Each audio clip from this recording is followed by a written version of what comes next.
Before you buy a pressure washer, think about the surfaces you plan to clean, not simply the largest PSI number printed on the box. For cars, patio furniture, windows, and other delicate surfaces, roughly 1300 to 1800 psi is usually plenty. Start with a wide nozzle, keep your distance, and use the lowest pressure that gets the job done.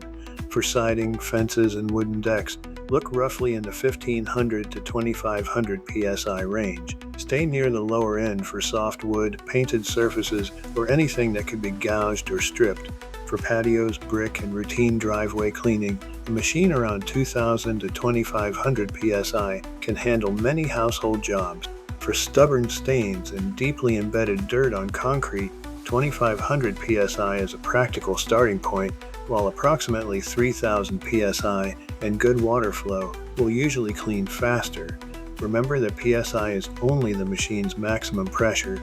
The nozzle, your distance from the surface, and the machine's water flow all affect how aggressively it cleans. The best choice is normally a pressure washer powerful enough for your toughest regular job, but not dramatically more powerful than you need. I've linked a few current options in the description, organized by light, medium, and heavy-duty cleaning. Choose the group that matches the hardest surface you expect to clean regularly. I've linked currently available recommendations for each category in the description so you can compare prices, specifications, and availability.